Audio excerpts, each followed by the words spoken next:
శన్నో మిత్రస్యం వరుణః శన్నో భవత్వర్యమా శన్న ఇంద్రో బృహస్పతిః శన్నో విష్ణురురుక్రమః.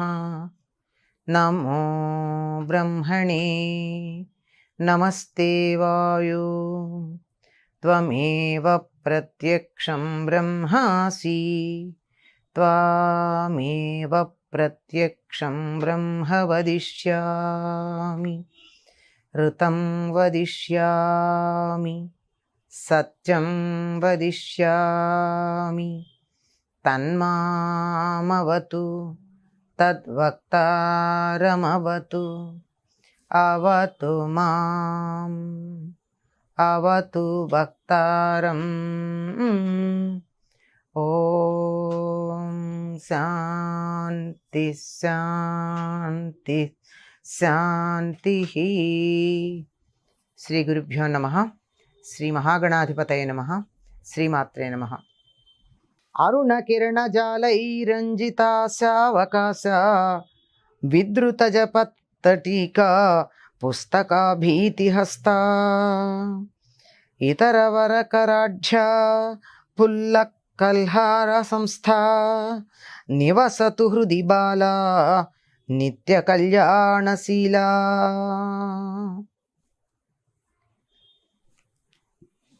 శ్రీమాత్రే నమః. నవరాత్రి ఉత్సవాలలో రెండవ నాడు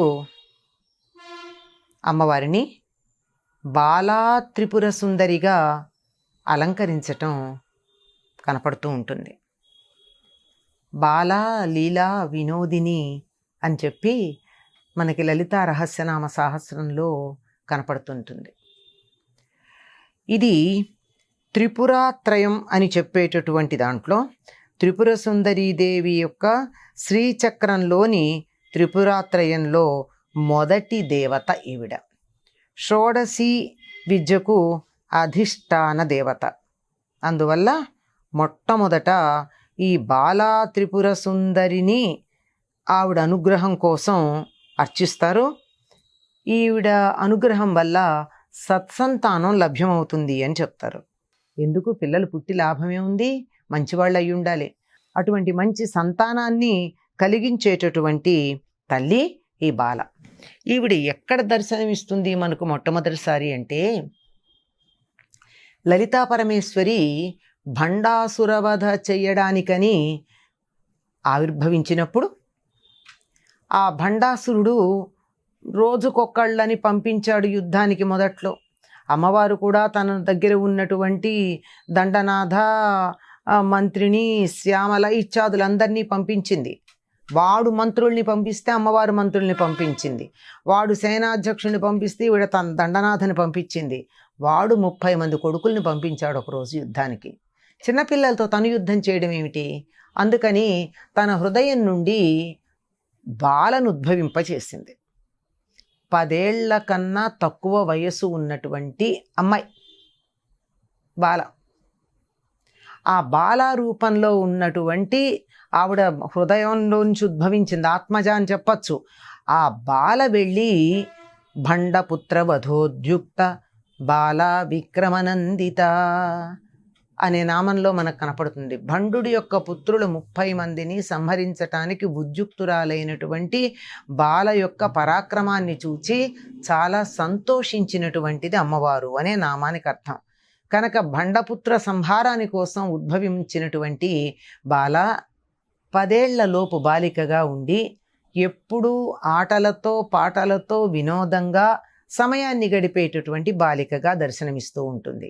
ఆ భండపుత్రులను సంహరించింది కూడా ఒక వినోదంగా, ఒక ఆటలాగా సంహరించిందే కానీ అదేదో చాలా పెద్ద ఘనమైనటువంటి కార్యమని కానీ అది చాలా కష్టపడి చేసినటువంటిది కానీ అనిపించేటటువంటిది కాదు. అంతా సునాయాసంగా, తేలికగా, అలా పూలు కోసినంత తేలికగా వాళ్ళందరినీ సంహరించడం జరిగింది. మొట్టమొదట ఈ బాలా మంత్రాన్నే ఉపదేశం ఇస్తూ ఉంటారు షోడశి కావాలనుకున్న వాళ్ళకి. అమ్మవారికి సంబంధించినటువంటి అత్యున్నతమైన ఉత్తమమైనటువంటి శ్రేష్టమైనటువంటి మంత్రం షోడశి. ఆ షోడశి మంత్రాన్ని ఉపదేశం పొందడానికన్నా ముందుగా ప్రప్రథమంగా ఇచ్చేది బాల. పూర్వం చాలా కాలం పాటు చిన్నపిల్లలకి మరీ చిన్న వయస్సులో ఆడపిల్లలందరికీ కూడా బాలా మంత్రాన్ని ఉపదేశించేవారు. ఆ తర్వాత పెద్దయ్యాక వివాహ సమయానికో కాస్త ముందుగానో గౌరీ, ఆ తరువాత వారి జీవన విధానం అనుగుణంగా ఉంది అనిపిస్తే పంచదశి, పంచదశిలో ఒక స్థాయికి చేరుకున్న తరువాత షోడశి మంత్రాలు ఇచ్చేటటువంటి పద్ధతి ఉంది. ఇప్పటికి కూడా చాలా కుటుంబాలలో బాలామంత్రం ఉపాసన కలిగిన వాళ్ళు చాలామంది ఉంటారు. ఎవరింట్లో అయితే ఈ బాలామంత్రం ఉపాసన జరుగుతూ ఉంటుందో ఆ ఇంట్లో బాల తిరుగుతూ ఉంటుంది కండి. చిన్నపిల్ల కదా, చాలా తొందరగా సంతోషంగా తిరుగుతూ ఉంటుంది, ఆడుకుంటూ ఉంటుంది. ఇప్పటికీ కూడా తిరుగుతూ ఉంటుంది అనడానికి నిదర్శనం ఏమిటంటే, అటువంటి ఇళ్లల్లో ఏ ఇంట్లో అయితే బాల ఉపాసన ఉందో ఆ ఇంట్లో ఎవరో ఒక 8-10 ఏళ్ల మధ్య వయసు ఉన్నటువంటి బాలిక తిరుగుతున్నటువంటి సంకేతాలు కనపడతాయి. గల్లు గల్లుమని కాలికి గజ్జలు పెట్టుకుని ఎవరో తిరుగుతున్నట్టు, గాజుల గలగల, కిలకిల రావాలు నవ్వుతూ. పిల్లల కారణం ఉండదండి, నవ్వుతారు. ఎందుకు నవ్వుతారంటే నవ్వుతారు అంతే. నవ్వడం వాళ్ళ సహజమైనటువంటి లక్షణం. వాళ్ళు ఆనందంగా ఉంటారు, తమ ఆనందాన్ని ప్రకటించడానికి నవ్వుతూ ఉంటారు. అలా కిలకిలా నవ్వుతూ ఉండడం, ఇటువంటి సంకేతాలు చాలా ఇళ్లల్లో కనపడుతూ ఉంటాయి. ఎవరి ఇళ్లల్లో అయితే బాల ఉపాసన ఉందో. బాల ఉపాసన లేకపోయినా, అంటే బాల దాటిపోయి షోడశి పంచదశి ఉపాసనలు ఉన్న ఇళ్లల్లో కూడా ఈ బాలా రూపంలో అమ్మవారు దర్శనమివ్వడం అన్నది, ఇంట్లో తిరుగుతూ ఉండడం అన్నది ప్రత్యక్షంగా అనుభవంలో చాలామందికి ఉన్నాయి అని చెప్పి, మా ఇంట్లో ఉన్నాయి అని చెప్పినటువంటి వాళ్ళు చాలామంది ఉన్నారు. ఇది ఎట్లా కనపడుతుందంటే, అక్కడ గాజులు వేయించుకోవడానికి గాజుల మలారం వాడు వచ్చినట్టయితే, ఇంట్లో 4 ఆడపిల్లలుంటే వాళ్ళు 5 జతల చేతులకి వేశానండి అంటూ ఉంటాడు గాజుల మలారం. 5వ జత చెయ్యి ఎవరిది? వీళ్ళు 4 ఉన్నారు పిల్లలు, 5గురికి వేశానంటాడు. అట్లాగే 5 పూలదండలు, అక్కడేదో కొన్ని పూలదండలు అక్కడ పెట్టి ఒక్కొక్క అమ్మాయికి ఒక్కొక్క పూలదండ పెడదామనుకుంటే 5 పూలదండలు వీళ్ళు 4గురికి పెట్టాక 5వ పూలదండ ఉండదు. ఇలాంటి అనుభవాలు నాకు జరిగాయి అని చెప్పినటువంటి వాళ్ళని నేను చూశాను ప్రత్యక్షంగా. అటువంటి ప్రత్యక్ష నిదర్శనంగా ఇంట్లో తిరుగుతూ భక్తులను అనుగ్రహించేటటువంటి, అలా క్రీడాప్రాయంగా భక్తులను అనుగ్రహించేటటువంటిది బాలా త్రిపుర సుందరి అని చెప్తారు. ఈ చాలా త్వరగా అనుగ్రహించేటటువంటి లక్షణం ఉంది.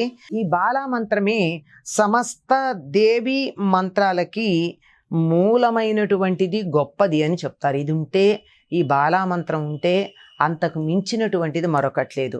మొత్తం కూడా 2వ రోజున బాలగా ఆరాధించటమే కాదండి, మొత్తం 9 రోజులు కూడా ఉదయం పూట పూజ వంగానే ఇంత అన్నం మీద పెరుగు వేసి చిన్నపిల్లలకి పొద్దున పూట చద్దన్నం అని పెడతారే, అట్లా ముందర పెరుగన్నం పెట్టి నివేదన చేసి, తర్వాత మధ్యాహ్నం పూర్ణమైనటువంటి వంట చేసి అన్నం నివేదన చేసే పద్ధతి ఇప్పటికీ కూడా నవరాత్రి పూజలు చేసేటటువంటి చోట మనకు కనపడుతూ ఉంటుంది. అలా నిత్యం అలా పెరుగన్న నైవేద్యం పెట్టడమే కాదండి, ప్రతిరోజు కూడా ఒక బాలికని బాలా స్వరూపంగా ఆరాధించే పద్ధతి ఉంది. అంటే అది కూడా ఎలా ఉండాలట అంటే, 2వ సంవత్సరం రావాలి, ఒక ఏడాది నిండాలి. 2 ఏళ్ల బాలిక నుంచి 9వ రోజుకు వచ్చేప్పటికి 10 ఏళ్ల బాలిక. లేదు ప్రతిరోజు అంటే మొదటి రోజున 2 ఏళ్ళు, 2వ రోజున 3 ఏళ్ళు అలా ఉంటూ 9వ రోజుకు వచ్చేప్పటికి 10 ఏళ్ల బాలికని పూజించేటటువంటి పద్ధతి ఉంది. దానికి ఒక ప్రత్యేకమైన విధానం, ఒక్కొక్క రోజు ఏ రూపంతో ఏ పేరుతో పూజించాలి అనేటటువంటి పేర్లు ఇవన్నీ కూడా ఉన్నాయి. అంటే బాలికలో కూడా అమ్మవారిని చూసి పూజించేటటువంటి ఒక గొప్ప సంప్రదాయం మన దేశంలో పెద్దలు మనకి అందించటం జరిగింది.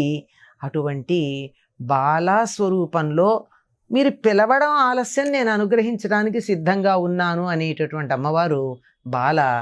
అటువంటి బాల యొక్క అనుగ్రహాన్ని మనం ఆ తల్లిని తలుచుకుని పూజించి పొందుదుముగాక అని ఆశిస్తూ, సర్వమంగళ మాంగళ్యే శివే సర్వార్థ సాధికే శరణ్యే త్ర్యంబకే గౌరీ నారాయణి నమోస్తుతే. స్వస్తి.